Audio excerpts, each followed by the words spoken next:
मित्रों, आज की प्रेस वार्ता में आप सभी का स्वागत है।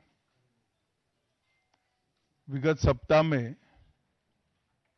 संसद में लोकसभा और विधानसभा, राज्यसभा दोनों जगह संविधान को स्वीकार किए हुए 75 साल के मौके पर संविधान की रचना, संविधान निर्माताओं का योगदान और संविधान में प्रस्तावित किए गए आदर्शों पर एक गौरवमयी चर्चा का आयोजन संसद के द्वारा किया गया। वो चर्चा में 75 साल की देश की गौरव यात्रा, विकास यात्रा और उपलब्धियों की भी चर्चा होनी थी। ये तो स्वाभाविक है कि जब लोकसभा में, राज्यसभा में पक्ष और विपक्ष होते हैं तो हर मुद्दे पर लोगों का नजरिया अलग अलग होता है, दलों का नजरिया अलग अलग होता है, वक्ताओं का नजरिया अलग अलग होता है। मगर संसद जैसे देश के सर्वोच्च लोकतांत्रिक फोरम में जब चर्चा होती है तब इसमें एक बात कॉमन होती है कि बात तथ्य के आधार पर होनी चाहिए और बात सत्य के आधार पर होनी चाहिए। कल से कांग्रेस पार्टी ने जिस तरह से तथ्यों को तोड़ मरोड़ कर रखने का प्रयास किया है, ये अत्यंत निंदनीय है और मैं इसकी निंदा करना चाहता हूं। ये क्यों हुआ? क्योंकि भारतीय जनता पार्टी के वक्ताओं ने संविधान पर, संविधान की रचना के मूल्यों पर और जब जब कांग्रेस या भारतीय जनता पार्टी का शासन रहा तब शासन ने संविधान के मूल्यों का किस तरह से मूल्यांकन किया, संरक्षण किया और संवर्धन किया, इस पर फैक्ट के साथ भारतीय जनता पार्टी के वक्ताओं ने अनेक उदाहरणों के साथ जनता के सामने विषय रखे और उसमें वो तय हो गया कि कांग्रेस पार्टी आंबेडकर जी विरोधी पार्टी है, कांग्रेस पार्टी आरक्षण विरोधी पार्टी है, कांग्रेस पार्टी संविधान विरोधी पार्टी है, कांग्रेस पार्टी ने सावरकर जी का भी अपमान किया,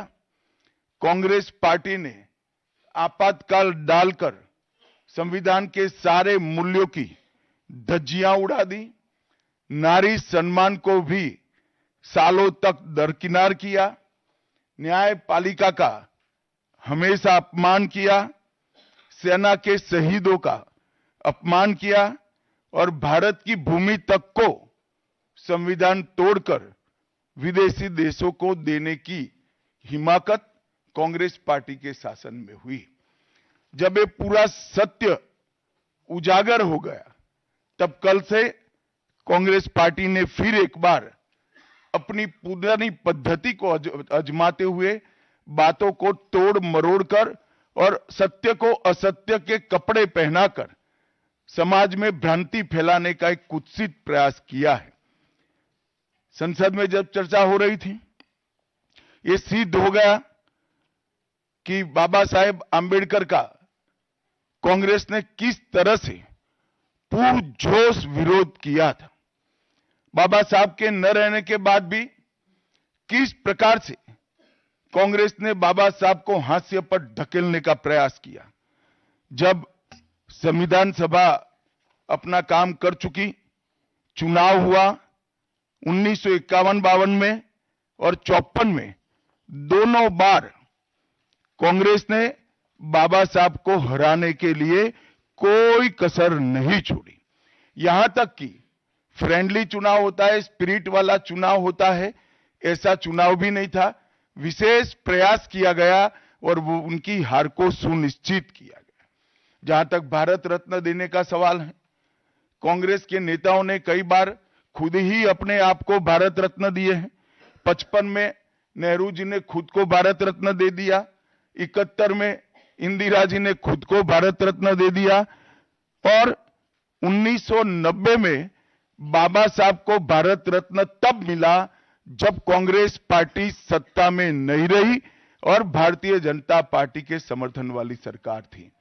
1990 तक कांग्रेस पार्टी बाबा साहब को भारत रत्न न मिले इसका बड़े जतन से प्रयास करती रही, यहां तक कि बाबा साहब की जयंती को भी 100वीं जयंती को भी मनाने का मना ही कर दिया गया।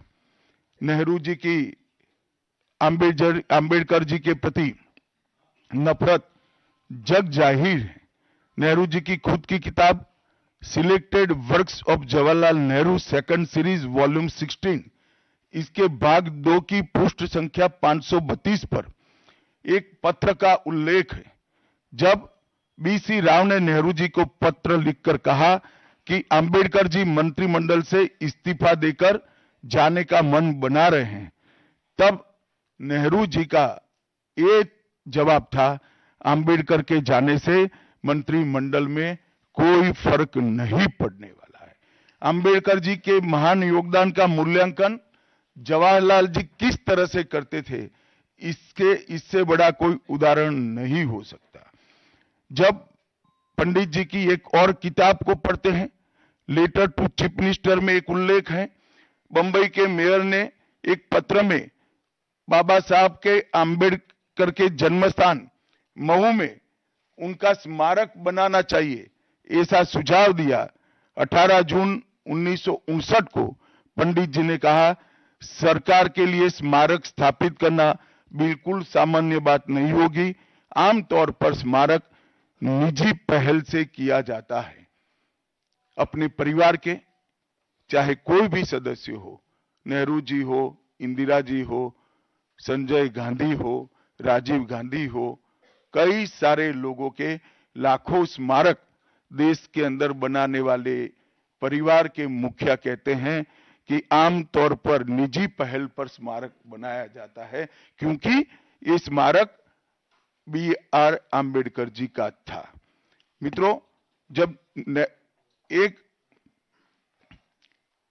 दूसरा उदाहरण मैं देना चाहता हूं, एक सर्वदलीय मंत्रिमंडल पहली देश की कैबिनेट बनी जिसमें बाबा साहेब आम्बेडकर भी सदस्य थे, नेहरू जी प्रधानमंत्री थे। नेहरू जी की किताब selected works of Jawaharlal Nehru में एक और उल्लेख आता है, नेहरू जी के आश्वासन के बावजूद आम्बेडकर जी को कोई महत्वपूर्ण विभाग नहीं दिया गया और ये स्पष्ट इसके अंदर उल्लेख है कि सरकार की नीतियों, विशेषकर विदेश, रक्षा और अनुसूचित जाति और जनजाति से जुड़ी हुई नीतियां और 370 के खिलाफ आम्बेडकर जी थे। जब एक और कांग्रेस पार्टी है, बाबा साहेब आम्बेडकर का कोई स्मारक जब तक कांग्रेस सत्ता में रही बड़ा नहीं बना। जहां जहां विपक्ष की सरकारें आती गई, स्मारक बनते गए। भारतीय जनता पार्टी की सरकारों ने और नरेंद्र मोदी जी की सरकार ने बाबा साहब के जीवन के संबंधित पंच तीर्थ का विकास किया। मध्य प्रदेश में महू, लंदन में वो स्थान जहां बाबा साहब पढ़ते थे, नागपुर में दीक्षा भूमि, दिल्ली में महापरिनिर्वाण स्थान और महाराष्ट्र के मुंबई में स्थित चैत्य भूमि का विकास करने का काम भारतीय जनता पार्टी की सरकारों ने किया। 19 नवंबर 2015 को नरेंद्र मोदी जी ने आम्बेडकर जी के सम्मान में 26 नवंबर को संविधान दिन घोषित किया। डॉक्टर आम्बेडकर इंटरनेशनल सेंटर की स्थापना भी की। 2018 में प्रधानमंत्री नरेंद्र मोदी जी ने महापरिनिर्वाण स्थल पर डॉक्टर आम्बेडकर स्मारक का उद्घाटन किया, जो लगभग 2 एकड़ में फैला है। मित्रों, मैं आज जब आप सबके सामने उपस्थित हुआ हूं, तब राज्यसभा में मेरे बयान को तोड़ मरोड़ कर पेश किया गया। मेरा मीडिया के सभी मित्रों से आग्रह है, कांग्रेस ने सार्वजनिक जीवन में जो पद्धति की है कि बयानों को तोड़ मरोड़ कर पेश करना, हो हल्ला मचाना और भ्रांति खड़ी करना। पहले उन्होंने नरेंद्र मोदी जी के भी एडिटेड बयानों को सार्वजनिक किया। चुनाव जब चल रहा था, मेरे बयान को एआई का उपयोग कर एडिट किया गया और पूरे देश में इसको प्रसारित करने का घृणित काम किया गया। और आज अंबेडकर जी के लिए मेरी बात को तोड़ मरोड़ कर वो पेश कर रहे हैं। मैं स्पष्टता के साथ कहना चाहता हूं, मीडिया को विनती भी करना चाहता हूं कि मेरा पूरा बयान जनता के सामने रखिए। मैं वो पार्टी से आता हूं जो पार्टी कभी अंबेडकर जी का अपमान नहीं कर सकती। पहले जनसंघ और फिर भारतीय जनता पार्टी ने हमेशा अंबेडकर जी के सिद्धांतों के आधार पर चलने का प्रयास किया है। जब जब भारतीय जनता पार्टी शासन में रही, अंबेडकर जी के सिद्धांतों का हमने प्रचार किया है। आरक्षण को और मजबूत करने का काम भारतीय जनता पार्टी ने किया है। इन्होंने जिस प्रकार से आरक्षण को भी विरोध किया, वो भी हम सब जानते हैं। पिछड़ा वर्ग आयोग, काका साहेब कालेलकर आयोग 53 में बना, 55 में रिपोर्ट आई, आज तक वो रिपोर्ट को लागू नहीं किया गया। 31 दिसंबर 1980 को मंडल आयोग मंडल आयोग की रिपोर्ट आई। 80 में इंदिरा जी ने मंडल आयोग को ठंडे बस्ते में डाल दिया। 90 में जब गैर कांग्रेसी सरकार आई, तब मंडल आयोग की रिपोर्ट लागू हुई। उस वक्त राजीव गांधी विपक्ष के नेता थे और जब मंडल आयोग की रिपोर्ट लागू हुई, प्रस्ताव संसद में आया, राजीव जी ने अपने जीवन का सबसे लंबा भाषण ओबीसी के आरक्षण का विरोध करने के लिए किया। आज मैं फिर से एक बार आग्रह के साथ मीडिया को बताना चाहता हूं, सच्चाई को जनता तक पहुंचाना चाहिए।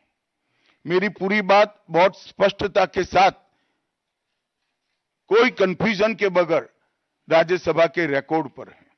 आज भारतीय जनता पार्टी के सैकड़ों कार्यकर्ताओं ने ट्वीट कर भी इस सत्य को लोगों के बीच में पहुंचाया है।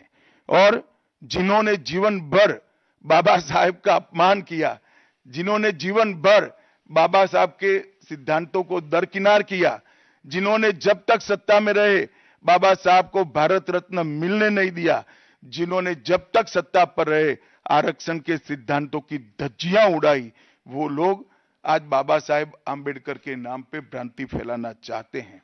मैं कांग्रेस के अध्यक्ष खड़गे जी को भी कहना चाहता हूं, खड़गे साहब, आपका तो कम से कम दायित्व तो बनता है, क्योंकि आप उस वर्ग से आते हो जो वर्ग के लिए बाबा साहब आंबेडकर जी ने पूरा जीवन समर्पित किया।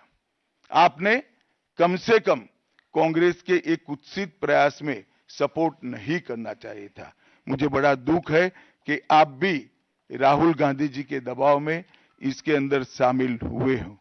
मित्रों, आज जब हम सब यहां बैठे हैं, मैं फिर से एक बार कहना चाहता हूं, कांग्रेस के पास इस संविधान के ऊपर की चर्चा में बाबा साहेब आंबेडकर विरोधी कांग्रेस है, इसका कोई जवाब नहीं बचा। संविधान विरोधी कांग्रेस है, इसका कोई जवाब नहीं बचा। कांग्रेस आरक्षण विरोधी है, इसका कोई जवाब नहीं बचा। कांग्रेस सावरकर विरोधी है, इसका भी कोई जवाब नहीं बचा। कांग्रेस ओबीसी विरोधी है, उसका भी कोई जवाब नहीं बचा। आपातकाल का पाप कांग्रेस के ही समय में हुआ, इसका भी कोई जवाब नहीं बचा। नारी सम्मान का विरोध भी कांग्रेस ने ही किया, वो प्रस्तापित हो गया।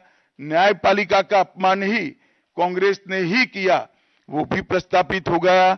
भारत की भूमि को भी संविधान को दरकिनार कर विदेश को सौंपने का पाप भी कांग्रेस ने ही किया, ये भी प्रस्तापित हो गया। तब फिर से एक बार चिर परिचित अपनी पुरानी नीति पर कांग्रेस आई है और उन्होंने मेरे बयान को तोड़ मरोड़ कर आधा ही दिखाकर जनता के सामने रखना और भ्रांति फैलाने का प्रयास किया है। कृपया मेरा पूरा बयान आप सभी लोग जनता तक पहुंचाइए तो दूध का दूध और पानी का पानी हो जाएगा। मैं उस पार्टी से आता हूं, उस संस्कृति से आता हूं जो स्वप्न में भी बाबा साहब के विचारों का या बाबा साहब के स्वयं का अपमान नहीं कर सकते। हम जानते हैं कि देश के संविधान को समावेशी बनाने में देश के पिछड़े वर्ग को, दलितों को, आदिवासियों को, गरीबों को और वंचितों को न्याय दिलाने के लिए और देश के लोकतंत्र की नींव को इतनी नीचे तक गहरी पहुंचाने में बाबा साहब का बहुत बड़ा योगदान है। पूरा देश बाबा साहब के प्रति कृतज्ञता व्यक्त करता है। कम से कम हम तो ऐसा नहीं कर सकते जिससे बाबा साहब का अपमान हो पाए। और मैं फिर से एक बार कांग्रेस के ये कुत्सित प्रयासों की घोर निंदा करता हूं और जो संविधान पर दोनों सदनों में चर्चा हुई, कम से कम भारतीय जनता पार्टी की ओर से चर्चा का स्तर मेंटेन करने का पूरा प्रयास किया गया था, विषय पर बोलने का आग्रह किया गया था और तथ्य के साथ बोलने का आग्रह भी हमारे सारे वक्ताओं ने किया था। वो सारे प्रयास पर कांग्रेस ने पानी फिरा है और मैं मानता हूं कि देश की जनता इसके इस प्रयास को भी जानती है, उनकी मानसिकता को भी जानती है और उनकी कार्य संस्कृति को भी जानती है। धन्यवाद। रविंदर जी।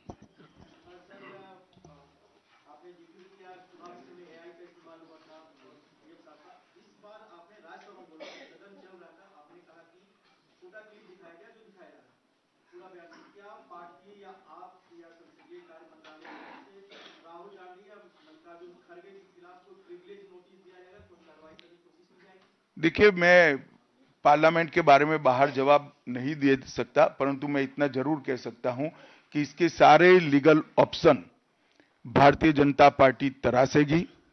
पार्लियामेंट के अंदर और पार्लियामेंट के बाहर क्या लीगल एक्शन हो सकते हैं, वो सारी संभावनाओं को तराशकर भारतीय जनता पार्टी निर्णय करेगी। आनंद पांडे जी।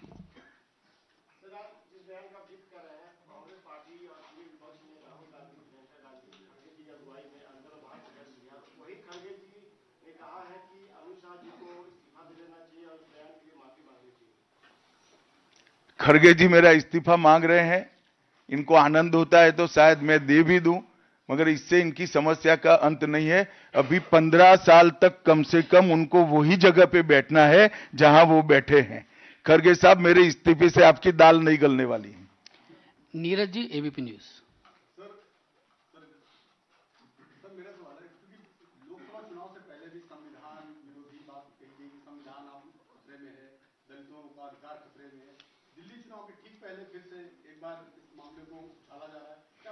नीरज जी, आप भूल रहे हैं बीच में हरियाणा और महाराष्ट्र का चुनाव हो गया है और उन्होंने लहराया हुआ संविधान अंदर से कोरा था।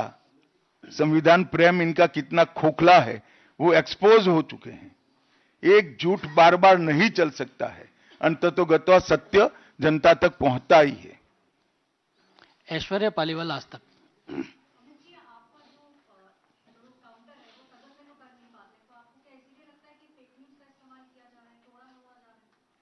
नहीं, सिर्फ मुझ पर नहीं, कई बार प्रधानमंत्री जी के लिए भी इस प्रकार के प्रयास किए, चुनाव के वक्त मेरे लिए भी किया था, फिर से एक बार कर रहे हैं। मगर मैं इसीलिए आज आप सबके सामने आया हूं। सार्वजनिक जीवन में आपका भी दायित्व है कि क्षीर नीर करने में जनता का मदद करिए, दूध का दूध और पानी का पानी करने में जनता को मदद करिए। मुझे आनंद होता अगर मेरे भाषण के मुद्दों के तथ्यों को वो चैलेंज देते। तथ्य पर चैलेंज देने के लिए कुछ नहीं है। मैंने भाषण का एक एक शब्द तथ्यात्मक है और इतिहास से गर्भ से बाहर आया हुआ है, इसलिए वो इस प्रकार से मेरे भाषण को एडिट कर कर इसको गलत अर्थ निकालकर इस प्रकार का प्रयास करें। शैलेंद्र जी।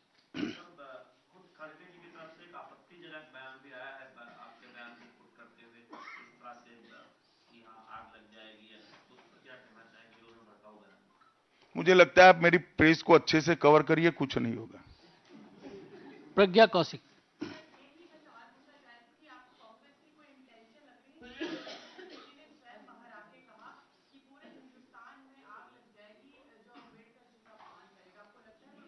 उनका इंटेंशन क्या है इसके डिटेल में मैं जाना नहीं चाहता, परंतु मैं इतना जानता हूं कि अब कांग्रेस को जनता जान गई है।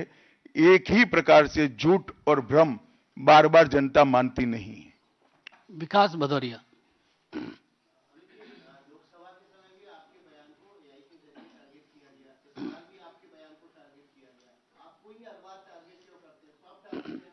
भाई आपका सवाल गलत जगह पे, ये कांग्रेस कार्यालय में पूछने का सवाल है, मुझे क्यों पूछ रहे हो?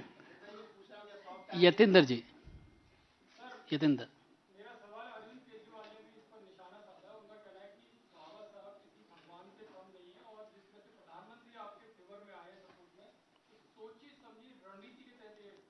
देखिए इनकी भ्रांति है, प्रधानमंत्री सत्य के फेवर में बोले हैं। मोहित भट्ट। सर, जिस प्रकार से सारी विपक्षी पार्टियां भी अब साथ आ रही हैं, पहले वो अलग-अलग मुद्दों पे पार्लियामेंट में अलग-अलग दिखी थी, लेकिन इस मुद्दे पे वो सड़कों पे आने की बात कर रही है। आम आदमी पार्टी ने प्रोटेस्ट किया, टीएमसी भी प्रोटेस्ट करेगी, तो इस मुद्दे पे सारी विपक्षी पार्टी एक साथ आ गई है। देखिए सत्य को किसी के सपोर्ट की जरूरत नहीं होती। हमारी बात में, हमारे मुद्दों के साथ सत्य स्वयं खड़ा है। सत्य सबके साथ सत्य ही रहता है, कितने भी लोग साथ में आए, इससे सत्य को कोई फर्क नहीं पड़ता। कृष्ण मोहन शर्मा। सर, कृष्ण मोहन शर्मा, भारत एक्सप्रेस से। आज एक बहुत आश्चर्यजनक बात ये हुई कि लोग कभी कहते थे कि मैं संविधान को नहीं मानता, मैं एनार्किस्ट हूँ, मुझे जनता ने संविधान के लिए नहीं अरविंद केजरीवाल को वोट दिया है, वो भी आपकी आलोचना कर रहे थे और कह रहे थे कि बाबा साहब भीमराव अम्बेडकर का बड़ा अपमान किया। चलो कम से कम मेरे कारण अरविंद केजरीवाल जी संविधान का और बाबा साहब का सम्मान करने लगे, वो आनंद का विषय है। संजय जी। सर, आपका भाषण सभी ने देखा था, सुना था, उस समय कोई सी चीज सामने नहीं आई थी, लेकिन उसके बाद से जैसे जब आपकी स्पीच जब खत्म हो गई, जब बाहर निकले, उसके बाद में सोशल मीडिया पर जिस तरीके से एक के बाद चीजें आने लगी, उस समय आपको लगा था कि सीधे आप ही पर अटैक कर रहे हैं। शायद आप भूल रहे हैं कि राज्यसभा में श्री राहुल गांधी नहीं बैठते हैं। राहुल गांधी लोकसभा में बैठते हैं। आमोद जी। आपने इस भाषण के खिलाफ प्रिविलेज का नोटिस दिया है डायरेक्ट जुलाई में राज्यसभा। क्या प्रिविलेज का मामला इसमें बनता है? मुझे क्या मालूम, हो तो स्पीकर साहब ने तय करना पड़ेगा, सभापति जी तय करेंगे। अमित। सर, खड़गे जी ने ये भी कहा कि आपको लगातार डिफेंड किया गया था टीएमसी ओसीबी इस बयान के बाद, और देश में जगह-जगह लोगों में गुस्सा है। मुझे लगता है कि खड़गे जी ने आत्मनिरीक्षण करने की जरूरत है। वो जो कर रहे हैं इसके प्रति गुस्सा है या मेरे बयान के प्रति, वो उनको थोड़े दिन में मालूम पड़ जाएगा। आप पूछना चाहते हैं?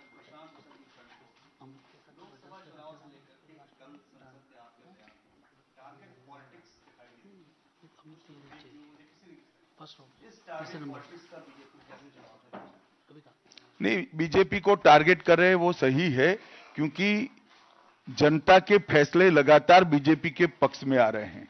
इसका उनके पास ना कोई काट है ना कोई तोड़ है, इसलिए जनता के फैसले के बाद ईवीएम पर सवाल उठाते हैं।